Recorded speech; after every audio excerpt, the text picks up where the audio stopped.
সবাইকে স্বাগতম জানাচ্ছি কলিস রেসিপিতে। আবারও চলে এলাম আরও একটি নতুন রেসিপি নিয়ে। আমার আজকের রেসিপি চিকেন রোস্ট। সম্পূর্ণ ঘরোয়া মশলায় আজকের এই চিকেন রোস্টের রেসিপিটি তৈরি করব।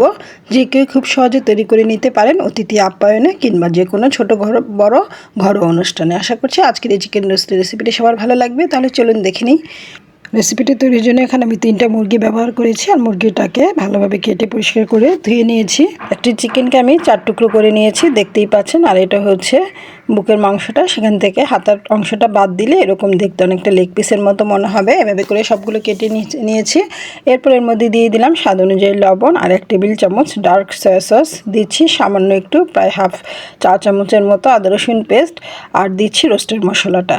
এখানে রোস্টের মশলাটা একটা বড় জয়ফলের অর্ধেকটা, জয়ত্রী নিয়েছি 4টা, আর হচ্ছে গিয়ে পোস্তদানা নিয়েছি 1.5 টেবিল চামচ, 8-10টা কাঠবাদাম, 5-6টা কাজু বাদাম, আরও এখানে নিয়েছি প্রায় 15 থেকে 20টার মতো কিশমিশ। এই সব কিছু একসাথে বেটে নিয়েছি। এই রোস্টের মশলাটার মধ্যে এই উপকরণগুলো আছে, সেখান থেকে অল্প একটু মশলা দিয়ে ভালো করে মাখিয়ে এটাকে 30 মিনিটের জন্য রেস্টে রেখে দিচ্ছি। আর এবারে চলে যাচ্ছি রান্নায়। সেজন্য একটি প্যানে দিয়ে দিচ্ছি প্রায় হাফ কাপের মতো রান্নার রেগুলার তেলটা দিয়ে এবারে দিয়ে দিলাম 1 কাপ পরিমাণ পেঁয়াজ কুচি। আর পেঁয়াজটাকে সুন্দর একটা ব্রাউন কালার আসার আগ পর্যন্ত ভেজে নিব কিংবা বেরেস্তা করে নেব।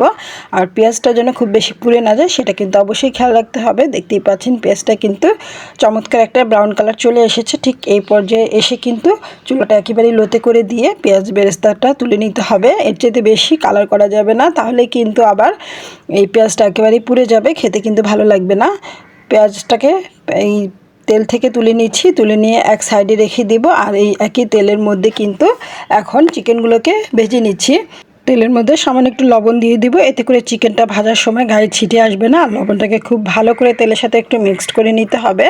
অনেক সময় দেখা যায় চিকেন রোস্ট ভাজার সময় গায়ে ছিটে আসে, তাই অবশ্যই সামান্য একটু লবণ দিয়ে, একেবারে অল্প পরিমাণে একটু লবণ দিয়ে তেলের মধ্যে ভালো করে নেড়ে চেড়ে তারপর চিকেনগুলোকে দিয়ে ভেজে নিতে হবে। এতে করে কিন্তু চিকেনটা ভাজার সময় আর খুব বেশি ছিটবে না, সেটার পরিমাণটা কিন্তু কমে যাবে। আর এবারে চুলা রাসটা অবশ্যই হাইতে রেখে খুব ভালো করে চিকেনগুলোকে ভেজে নিতে হবে, মানে উল্টে পাল্টে জাস্ট চমৎকার একটা কালার, মানে কালারটা চেঞ্জ হওয়ার আগ পর্যন্ত বা কিছুটা দাগে আসার পর্যন্ত চিকেনটাকে ভেজে নিতে হবে। আর অনেকক্ষণ কিন্তু ভাজা যাবে না, জাস্ট 1-2 মিনিটের মতো চিকেনগুলোকে ভেজে নিয়েছে। আর দেখতেই পাচ্ছেন চিকেনগুলোর মধ্যে চমৎকার একটা কালার কিন্তু চলে এসেছে। এভাবে করে সবগুলো চিকেন আমি ভেজে নেব। আর চিকেনটা ভাজার পর এই তেলের দিয়েই কিন্তু আমি রান্নাটা করব, কিন্তু চিকেনটা ভাজতে ভাজতে যেহেতু তেলটা অনেকটা পুড়ে যাবে, তাই এই পাত্রটাকে ভালো করে পরিষ্কার করে নিয়ে তবেই কিন্তু পুনরায় রান্নাটা করতে হবে, অথবা অন্য একটি পাত্রে রান্নাটা করতে পারেন। আমি ভালো করে পাত্রটাকে পরিষ্কার করে নিয়ে তেলটাকেও ছেঁকে নিয়েছি। এতে করে রান্নার কালারটা যেমন চমৎকার হবে, তেমনি কিন্তু এই মশলাটা পুড়ে যাবে না। আর একই পাত্রে যদি আমরা রান্নাটা করি সেক্ষেত্রে দেখা যাবে মশলাটা পুড়ে যাবে।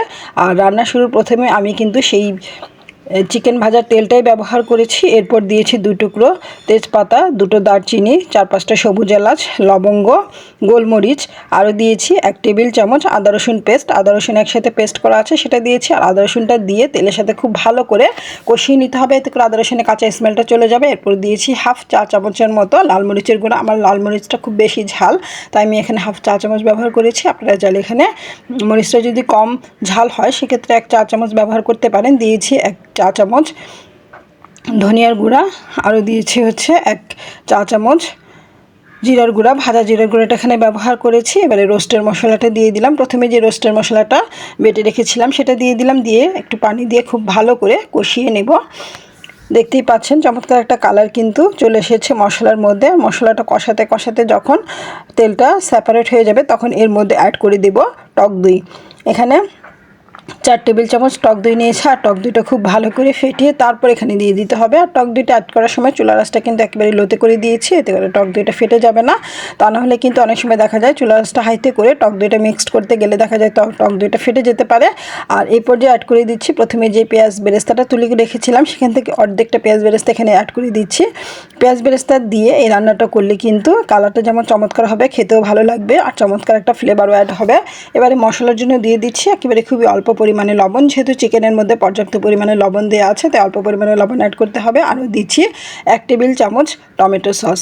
এই টমেটো সসটা চিকেন রোস্টের স্বাদ কিন্তু অনেকটা বাড়িয়ে দিবে। যে কোনো ঘরোয়া মশলা দিয়ে রান্না করলে সেই রান্নাটা যতটা যেমন না স্বাস্থ্যকর হয় তেমনি খেতেও কিন্তু মজার হয়।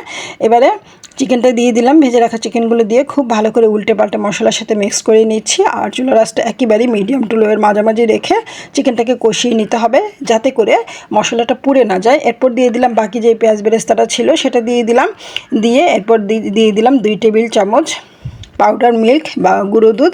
এই পাউডার মিল্কটা দেওয়ার ফলে চিকেন রোস্টের স্বাদটা কিন্তু আরও বেড়ে যাবে।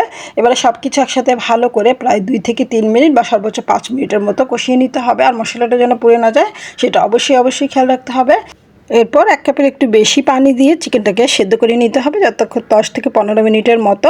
আর 10-15 মিনিট পর কিন্তু চিকেনটা খুব সুন্দরভাবে সেদ্ধ হয়ে যাবে, যেহেতু চিকেনটা আগে থেকে ভাজা আছে তাই খুব বেশি সময় লাগবে না। এরপর দিয়ে দিচ্ছি 5-6টা কাঁচামরিচ দিয়ে 2-3 মিনিটের মতো রান্না করে নেবে। এরপর দিয়ে দিব হাফ চা চামচ শাহি গরম মশলার গুঁড়ো আর 1 চা চামচ ঘি দিয়ে 1-2 মিনিটের মতো দমে রেখে চুলা থেকে নামিয়ে নিলেই তৈরি হয়ে যাবে দারুণ স্বাদের চিকেন রোস্ট। আশা করছি রেসিপিটি সবার ভালো লেগেছে। সবাইকে ধন্যবাদ জানিয়ে বিদায় নিচ্ছি। আল্লাহ হাফেজ।